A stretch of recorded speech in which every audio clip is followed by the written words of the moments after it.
ఆ ఎమ్మెల్యే నియోజకవర్గంలో ఉన్న లొల్లే రాజధానికి వచ్చిన లొల్లేనా? గాలికి పోయే కంపను గుడ్డకు తగిలించుకుందే ఆయనకు నిద్ర పట్టదా? ఎప్పుడు ఏదో ఓ వివాదాన్ని నెత్తనేసుకుని తిరిగితే తప్ప ఆయనకు రాజకీయం చేసినట్లుండదా? కేర్ ఆఫ్ కాంట్రవర్సీ లిస్టులో చేరుతున్న ఆ శాసనసభ్యుడెవరు? ఆయన కదిపిన తాజా తుట్టె ఏంటి? ఓపెన్గా ఉండాలి, బోళాగా మాట్లాడాలని అనుకుంటూ ఉంటారు కొందరు పొలిటీషియన్స్. ఆ తత్వం వాళ్ళని ఒక్కోసారి సమస్యల నుంచి బయటపడేస్తే ఇరుకుని పెట్టే సందర్భాలే ఎక్కువగా ఉంటాయి. ఇలాంటి ప్రామాణికానికి సరిగ్గా సరితూగే నేత తుంగతుర్తి ఎమ్మెల్యే మందుల సామ్యూల్. రాజకీయాలు ఆయనకు కొత్త కాదు. ఆయన మీద పెద్ద పెద్ద అవినీతి ఆరోపణలు కూడా లేవు. కానీ ప్రతిసారి ఆయన నాలుక మాత్రం చిక్కుల్లోకి నెడుతూ ఉంటుంది. అందుకు నియోజకవర్గంలోని గ్రూపులు ఆజ్యం పోస్తూ ఉంటాయి. గాలికి పోయే కంపను గొడ్డకు తగిలించుకున్నట్టుగా ఆయన వ్యవహారం ఉంటుందని, అనవసర రచ్చ కొని తెచ్చుకుంటూ ఉంటారని చెప్పుకుంటారు సామ్యూల్ను దగ్గరగా గమనిస్తున్నవారు. తుంగతుర్తి నియోజకవర్గం మీద కాంగ్రెస్ సీనియర్స్ దామోదర్ రెడ్డి, ఉత్తమ్ కుమార్ రెడ్డి, కోమటిరెడ్డి బ్రదర్స్ ఆధిపత్యం ఎక్కువ. అందుకే అందర్నీ కలుపుకొని పోవడం సాధ్యమయ్యే పని కాదన్నది అక్కడి నేతల అభిప్రాయం.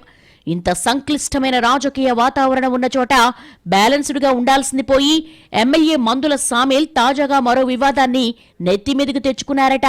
మాదిగలకు మంత్రి పదవి ఇవ్వాలంటూ సీఎం రేవంత్ రెడ్డిని కలిసి కోరారు ఆ సామాజిక వర్గం నేతలు. ఇక మీడియాలో మంత్రివర్గ విస్తరణపై మాట్లాడొద్దు, మాకు మంత్రి పదవి ఇవ్వాలని అడగొద్దంటూ సీఎల్పీ సమావేశంలో కూడా స్పష్టం చేశారు సీఎం. కానీ ఆ సామాజిక వర్గ నేతలంతా మీటింగ్ పెట్టుకుని మాట్లాడుకున్నారు. ఇంతవరకు కూడా బాగానే ఉన్నా ఆ తర్వాతే అసలు సమస్య మొదలైందట. మాదిగలకు కేబినెట్ విస్తరణలో అవకాశం ఇవ్వాలని అంటూనే మంత్రి దామోదర రాజనరసింహ నికార్సైన మాదిగ కాదని తుట్టెను కదిపారు. అక్కడితో ఆగారా అంటే అదీ లేదు.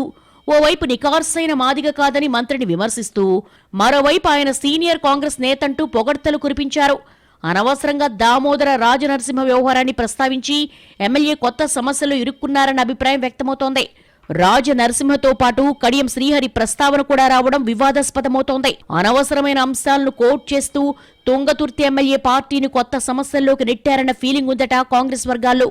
సొంత పార్టీ నేతల మీద కామెంట్స్ చేయడం, ఆ సామాజిక వర్గంపై ఇప్పటికే రచ్చ నడుస్తున్న క్రమంలో దానికి ఆజ్యం పోసినట్టు సామ్యూల్ మాట్లాడటం కొత్త తలనొప్పి తప్ప వేసమెత్తు ప్రయోజనం ఉందా అన్న చర్చ జరుగుతోందట గాంధీభవన్లో.